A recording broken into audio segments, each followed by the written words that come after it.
What is a woman? I'm kidding. That's a little bit worn out now, but I do want to talk a little bit about sex, or more specifically, the nature of attraction and how some states want to regulate the options you have to explore it. In this episode of The Fifth, we're exploring Chiles versus Salazar, the Supreme Court hearing on Colorado's conversion therapy ban, and we're going to do this by digging into why Colorado bans talk therapy but mandates surgery, why exploring trauma is illegal but affirming self-diagnosis is required, and why the same institutions that lied about OXYCONTIN are telling you to trust them now. And if you're interested in this content, please hit that like and subscribe button, and I'll keep cranking them out. But first, let's talk a little bit about Pornhub. Would you look at this buffet of sex? Enough to fill any sexual appetite. Gender, race, sexual act, animated, outdoor, hospital, public buses, airplanes, you name it. And look, nothing's keeping me from clicking this link right here. Gotcha. Two things become very apparent within these sex categories. One, we are completely obsessed with personal categorization. We must define every aspect of our existence, sexual orientation, gender identity, pronouns, and place in the oppression hierarchy. Porn sites, dating sites, Facebook, friend recommendations, they all seem to agree. Break you down into a list of ingredients, box you into Tupperware containers for easy storage. Liberalism went from trying to erase categories to now creating infinite ones. LGB, LGBT, LGBTQ, LGBTQIA+. Gay or straight became all of this. Dozens of gender options. Male or female became this. He, she, they, z, zir, fe, far, bunself. I'm not making this up. Every new category demands recognition, and anyone who questions whether we need 47 gender options get labeled a bigot. Categorizations lead to judgment. Judgment leads to stereotypes, and stereotypes lead to discrimination, which was why we liberals were looking to engage in the big picture, not just the snapshots. And because if we spend too much time trying to understand the snapshots, we completely miss the point of fluidity. We miss the ability to distinguish who we were as kids compared to who we are now as adults. Our preferences change, our worldview evolves. By creating categories, we filter out the ingredients that make us who we are. Take fish sauce, for example. A strong fish odor straight out of Wuhan, Back Alley Road in August. Oof. Never in my infinite wisdom would I have ever believed that this is the secret ingredient to the best tasting Thai curry recipes. And without it, it's just sweet and salty peanuts. Nothing special. But add this fish sauce, red pepper, coconut milk, well, it's pure magic. And here's the point. When we evaluate each ingredient in a categorized list of humanity, we remove the very essence that makes us who we are. And Colorado's been defining who we are as categorical lists now, not as human, because if we box ourselves into categories, Colorado says that it may be illegal to investigate the box we put ourselves into. And two, sexual desire is malleable. What floats your boat today might change tomorrow, and Pornhub makes it really easy to fulfill your cravings on any given day. What changes these desires? Well, that's the million-dollar question, and it's different for everyone, and in Colorado, potentially unlawful to answer it. Have you ever wondered why you keep falling into those same abusive relationships over and over again? Do you want someone to help you with that? Or just tell you, you're perfect just the way you are? Do you want affirmation, or do you want to change who you are? Do you want to change that behavior? And I had a type. Strong, independent, short hair, white, dominant personality. Basically, I'd be hooked by the sweet, soft-spoken woman who would eventually grow into Monstro and eat me. And every woman I dated seemed to have these same personalities. So my therapy goal, I went with one goal in mind. I want to stop being attracted to women who hurt me. It was as simple as that. I wanted to change who I was and who I was attracted to. And I was willing to invest 8 years to change the nature of my attraction, sexual, psychological, and otherwise. I wanted, well, conversion therapy. And now I'm gay. Kidding. Well, kidding, not kidding. I was looking to change my sexual nature, my impulses, what and who I found attractive. No one calls this conversion therapy. But isn't this kind of the nature of therapy in the first place? I didn't want affirmation. I needed a kick in the ass. I had to dig really deep to uncover some painful truths, and change isn't easy. It's not natural. The ruts are comfortable. Getting out requires cross-steering. The process doesn't feel good, nor should it. So here's the question. Does our sexual identity really change the conversation? So let's dig in. What if I told you there's a medical treatment you're not allowed to learn about? Not because it's dangerous, but because someone decided you shouldn't ask the questions. I want to show you something. Let's take a look at Google search, conversion therapy. Gemini AI immediately condemns it. We're led to believe conversion therapy causes psychological harm. Well, this isn't surprising. AI is trained on internet information, and if the internet condemns it, well, AI follows. But let's scroll down. More links, more condemnations, page after page. But what if I want to learn about it? How does conversion therapy work? Is there any evidence that it helped anyone? Well, let's give it a try. How does conversion therapy work? Let's take a look at those results. Again, page after page about how archaic and cruel conversion therapy is. Conversion therapy here is sexual violence. 5 pages in, 10 pages in, I can't find any information on how the practice actually works. It's like searching for Trump and selflessness and seeing returns like, Trump only cares about others. You're not going to find that either. So for fun, let's search alcohol addiction therapy. Here's our results. Would you look at that? Resources to help free yourself from alcohol and detailed information on how these programs work. That's really helpful. But what if I want to suppress some of my sexual urges? What if I want conversion therapy? Let's do a search. I want conversion therapy. Same websites. Oh, but here's one. Born Perfect. Why I don't need any help at all. I'm exactly the way God intended. So, okay, I'm addicted to porn, check. I'm in hurtful relationships, check. Prone to alcoholism, we're good to go. But attracted to men, and, well, I'm screwed, metaphorically speaking. And this isn't the first time an information vacuum existed. Now it's about affirming care. But only a decade ago, there was another secret they didn't want you to know about. Medical institutions lied to me once. It almost destroyed my life, and I can prove that they're doing it again. Let me back up. 12 years ago, I had a knee replacement surgery, and after 2 nights in the hospital, I was prescribed pain management medication. I told the nurse I didn't want Percocets or Vicodins. I had trouble weaning off them after my ACL repair in 1997. She smiled and said, "Don't worry, these new medications are non-habit forming." And so she handed me an OXYCONTIN. Yeah, sure, that's funny now. But my surgery was right before the world learned Oxy was a money-making scam designed to addict people and keep them coming back for more.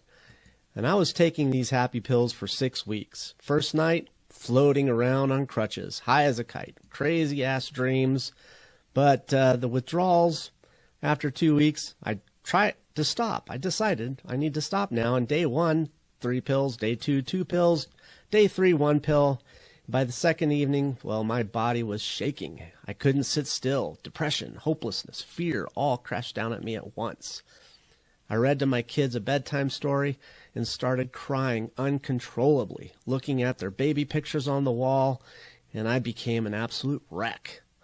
So the next morning I called my therapist, sobbing. She'd only asked if I felt suicidal. I wasn't, so she referred me to a drug addiction clinic. The clinic said Oxy wasn't a specified addictive narcotic, and they hung up on me.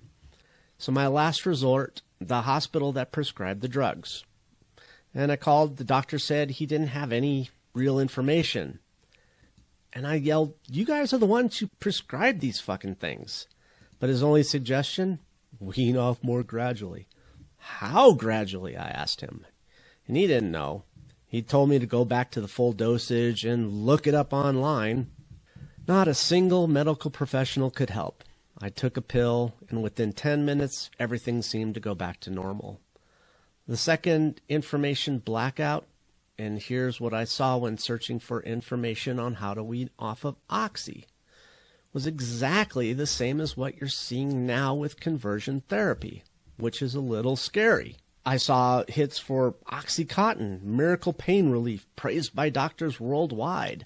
OxyContin is the cure for PTSD. People are living lives they thought they couldn't reclaim. Page after page, the same shit, until finally I found my dark horse. A low-budget HTML page with no graphics and a font almost too small to read. But I finally found my answer. 2 weeks later, stocked with THC edibles and a bottle of OxyContin pills cut into fourths, I took my last quarter of 1 pill. I had to figure this out myself. No help from doctors, no help from my therapist, and the help from Google, well, questionable at best. The institutions were wrong about Oxy for years, while people died, while people suffered.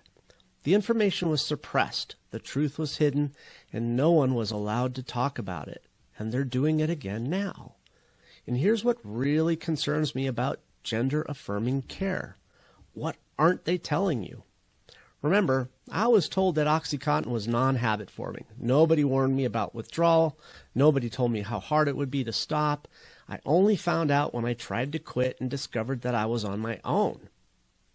With gender-affirming care, are they telling teenagers that puberty blockers might affect bone density, that cross-sex hormones could mean permanent infertility, that if you change your mind later, detransitioning is incredibly difficult and some changes can't be undone?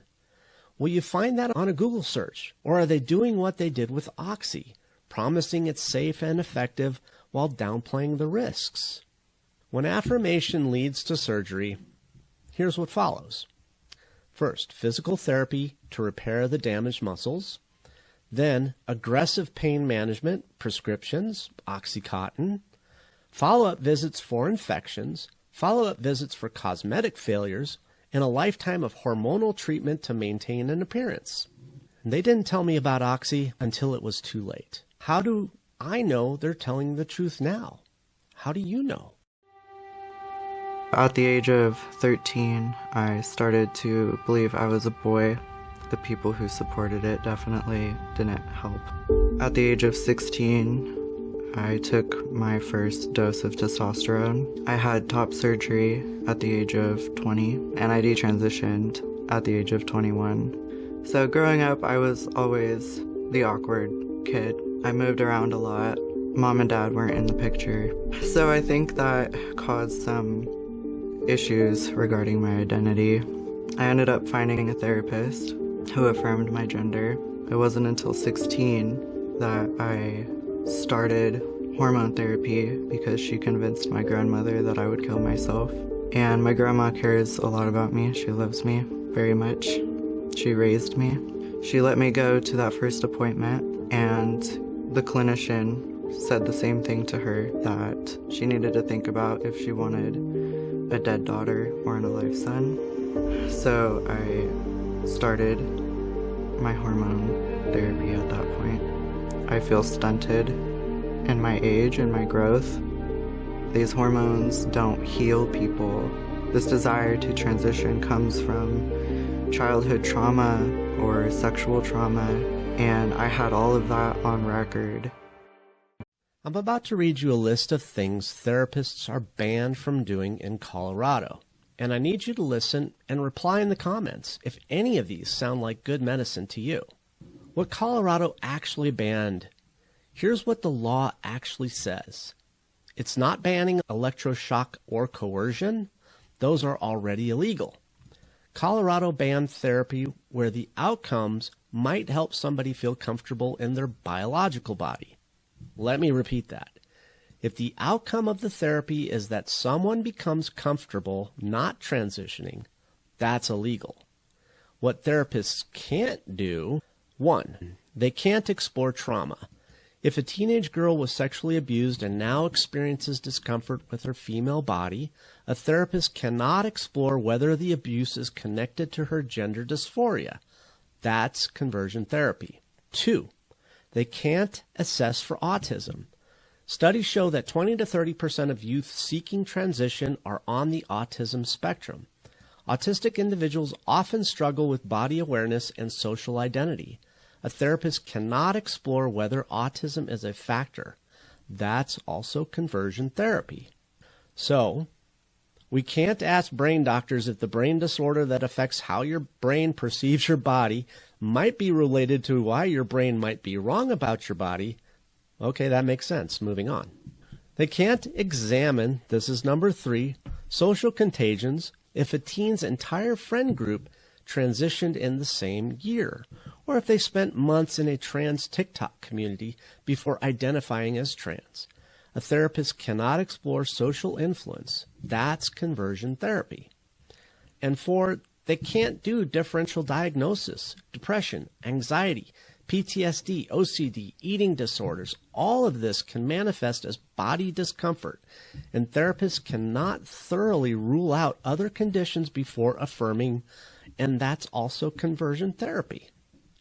5, they can't help someone be comfortable not transitioning if a patient says, I think I might be trans, but I'm scared, and I want to explore whether I'm sure.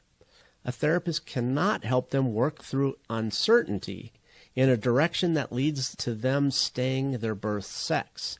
That's also conversion therapy. Well, this is the law you're being asked to decide on. I guess I had the same kind of question that Justice Alito had. I mean, if we assume, for example, and this is a big assumption on your part, but just assume that we're in normal free speech land rather than in this kind of doctor land. And if a doctor says, I know you identify as gay, and I'm going to help you accept that, and another doctor says, I know you identify as gay, and I'm going to help you to change that, and one of those is permissible and the other is not, that seems like viewpoint discrimination in the way we would normally understand viewpoint discrimination. Scenario A. A 15-year-old girl can get a double mastectomy but can't get breast implants. Scenario B. A cancer patient cannot self-diagnose themselves. Scenario C. A child can be given hormone blockers without question. So, which of these should we question? The reality? None of them. Every state's medical board determines standards of medical practice. They enforce laws and guidelines from private medical organizations. It's a closed, circular loop with no external accountability. Activist groups pressure medical organizations and legislatures. Medical organizations create standards of care. Legislators codify those standards. State medical boards enforce them. So, my sister lied and cried to my dad, Paul broke my finger. Dad said, it's not broken, let me drink my coffee. So she goes to my mom. Mom, Paul broke my finger. Mom says, oh, you poor thing. Runs to Dad. Did you see what Paul did to his sister? You ignored her. You're a bad father. So Dad goes and spanks me. Your argument depends very heavily on the standard of care, which I take it is defined by a medical consensus. Is that correct? That's correct. have there been occasion, I mean, the medical consensus is usually very reasonable and it's very important, but have there been times when the medical consensus has been politicized, has been taken over by ideology? We have no facts about that in this case, but I wouldn't disagree that that's possible. And I think it's a really... Isn't it a fact that it's happened in the past? I think Three generations of idiots are enough? I think that's certainly a concern, and if there were evidence of that in the record as to whether or not there were a standard of care that wasn't really based on patient safety, that would be highly relevant evidence. Well, isn't that a reason to apply First Amendment scrutiny when what is being regulated is pure speech and not just saying medical standard of care or medical consensus? That's the end of the day. Rational basis review, anything goes. So let's say you're a minor wanting a boob job. Here's what stands between you and that procedure. Parental consent is required. Psychological screening is mandatory. Body dysmorphia assessments are required, and a surgeon can refuse based on professional judgment. The FDA prohibits silicone implants until the age of 22. Multiple documented assessments, the system assumes mistakes will happen, and so it builds in these guardrails. The gender-affirming care fast track now, Affirmation, well, the guardrails are off. No body dysmorphia assessment. In fact, gender dysphoria is explicitly not considered dysmorphia. Minimal psychological gatekeeping, often just a letter affirming the team's self-diagnosis. Questioning the decision can actually be illegal under conversion therapy ban. Affirmation is the standard. The patient's self-assessment is presumed correct. A 15-year-old can get a double mastectomy, but can't get breast implants. Under cancer treatment, multiple specialists are required, second opinions are standard, and you explore all options, question everything. If the doctor doesn't explore alternatives, malpractice. Gender dysphoria, single affirmation sufficient. Second opinions, discouraged. Explore only affirmation. Question nothing. If the doctor does explore alternatives, license revoked. In one of these scenarios, Dad must have learned his lesson. I want to ask you what Justice Kagan called the mirror image question, and Mr. Mupon and Judge Hartz's example about homosexuality in the 1970s was professionally considered to be a mental health disorder.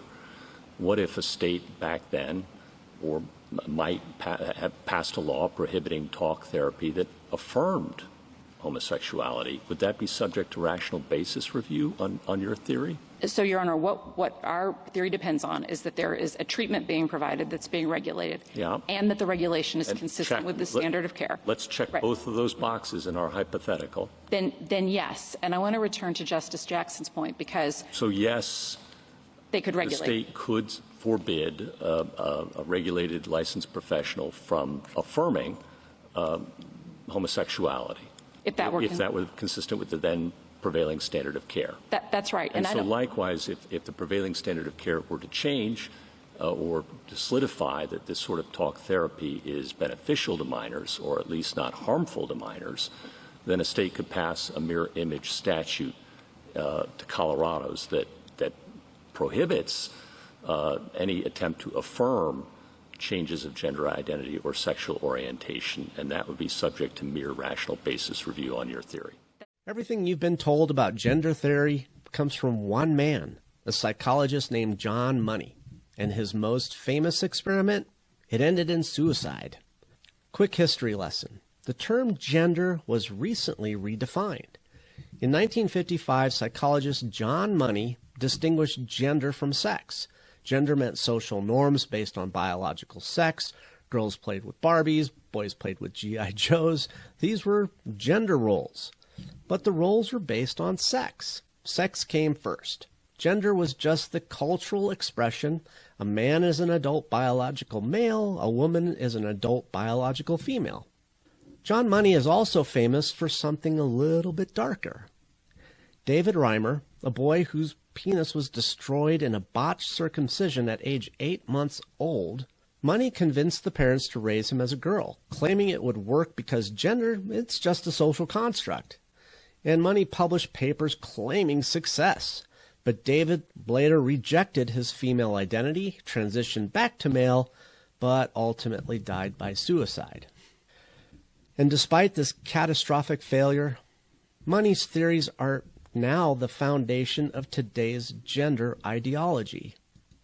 The ironic lesson, Money's experiment may actually prove the opposite of what he had intended. David was born male, raised female from infancy, never told about the transition, believed he was supposed to be a girl. And yet he knew something was wrong. He felt like he was in the wrong body, because he was in the wrong body. Despite being raised female, despite never knowing he was born male, something inside him knew. When he learned the truth as a teenager, he immediately transitioned back to male. Money's theory that gender is purely social was proven catastrophically wrong. And the critical question is now, does this mean people can't genuinely feel they were born in the wrong body? No. What it demonstrates is that there is some internal sense of self that matters. Some people have persistent dysphoria that doesn't resolve. That's real. But here's the problem. If we accept that David Reimer's internal sense of being male was valid, even when everything external told him he was female, then we must also accept that understanding why someone feels dysphoria is absolutely critical. Was David's dysphoric because of trauma from the surgery? Social factors? Some innate sense of maleness that couldn't be socialized away? We need to know the answers before we intervene medically.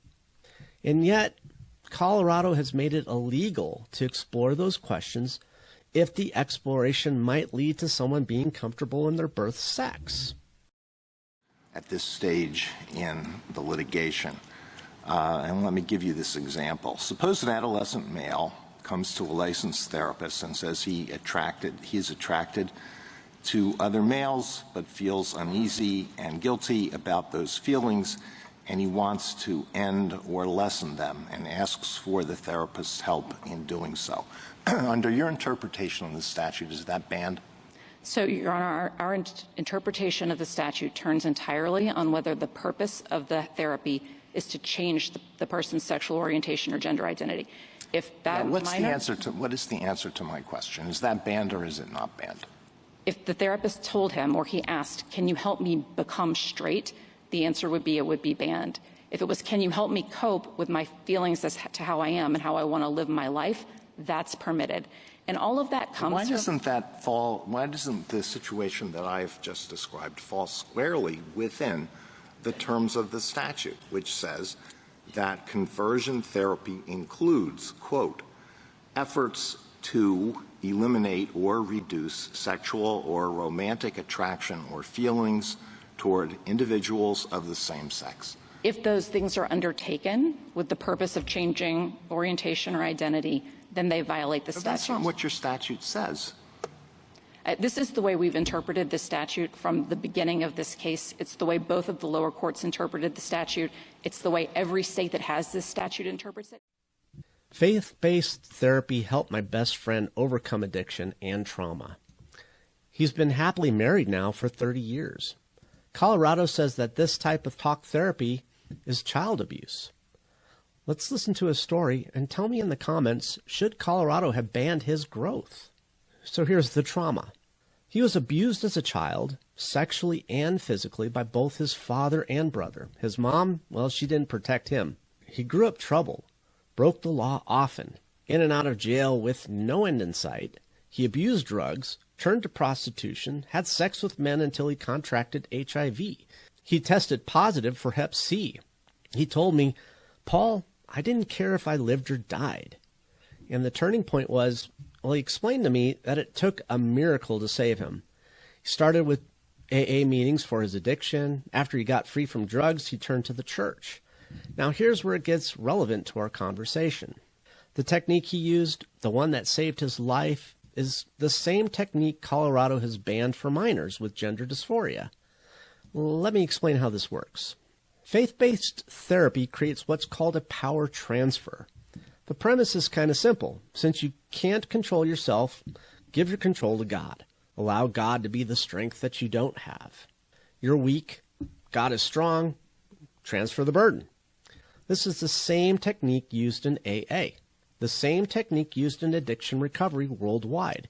It's not about changing who you are. It's about channeling your struggles into something that gives you stability. The outcome? My friend thanked Jesus daily for his transformation. He got married, had 2 kids, both graduated college, both have good relationships with him and their mom. He's still married now 30 years later and still attends church daily. But here's the thing. He's still attracted to dudes. After a couple beers, he'd admit to me that he's into me. But he's stayed faithful for 30 years, so that's good. He's lived happy, productive life, and now he's free from the medical diseases that once plagued him. So, did therapy change his attraction? No. Did it help him explore why he felt the way he did? Yeah. Did it help him build a life aligned with his values? Indeed it did. And did it harm him? Well, you tell me. He's alive, he's healthy, he has a family, and he's found peace. Under Colorado law, if he were a minor now, he wouldn't be able to explore whether his childhood sexual abuse was connected to his feelings about his body today. That would be considered conversion therapy. So what this really means is, I'm not saying everybody needs faith-based therapy. I'm not saying his path is the right path for everyone. What I'm trying to say is exploring trauma shouldn't be illegal. Understanding the why behind dysphoria shouldn't be illegal. Helping someone find stability in their biological body shouldn't be illegal. Talk therapy, just words, shouldn't be illegal, especially when the alternative is hormones, surgery, and permanent physical changes. Colorado bans the exploration but mandates the affirmation. They ban the words but allow the scalpel. Think about that. The APA's own report talks about how this helps people because they're able to align their life with their religion. They're able to find deeper relationships with God. They're able Doesn't Colorado have some evidence that conversion therapy more broadly is harmful? I mean, I think there are like 25 states or something who have similar laws. So someone has some evidence related to the harmfulness of this activity, right? Colorado certainly cites studies, but those studies suffer from significant flaws. The main flaw in all of them is that they lump together dissimilar approaches. They treat voluntary conversations the same as shock therapy. Thank you. Now, before you write me off as transphobic, before you grab your sign, I need you to answer one question. Do you trust the government to decide which words are illegal? So let me tell you where I'm at now. I'm addiction-free, no porn, no pain pills. I'm remarried to someone who's kind, someone who doesn't hurt me, and I succeeded in breaking that pattern. And my best friend, the one who used faith-based therapy to overcome his trauma, he became my sensei. He tied a black belt on me, and then he tied one on my son. I'm not religious. I never have been. But I've witnessed firsthand the healing power faith provides. I've seen it. It saves lives, and it saved his. And now Colorado says that healing is child abuse, the pattern. 3 stories, 3 lessons. The oxy lie. They told me it was safe, non-habit forming. I found out the truth when I tried to quit and couldn't get help from anyone. My relationship pattern. I wanted to change who I was attracted to. I spent 8 years in therapy exploring why. Nobody called that conversion therapy. My friend's trauma, childhood sexual abuse, addiction, disease. Faith-based therapy helped him explore the connection and build a stable life. 30 years of marriage, 2 kids, triple stripe black belt, and a life worth living. And under Colorado's law, his growth would be illegal. His healing would be banned. His therapist would lose their license. We're transitioning children without trying to understand why. We hold cosmetic surgeons accountable, psych evals, dysmorphia assessments, age restrictions, parental consent, multiple consultations, but gender clinics, fast track affirmation. Question it, you lose your license. We have more safeguards for getting a nose job than for removing healthy breasts. Medical institutions were wrong about Oxy for years while people died, while people suffered. The information was suppressed. The truth was hidden. How do I know they're not wrong now? How do you know? You don't. Laws need to prevent overreach, hold people accountable for mistakes. So before you paint your next neon pink sign and condemn everyone asking these questions as homophobic or transphobic, think first. Who do you want controlling your medical choices? The people with the signs or people with the books?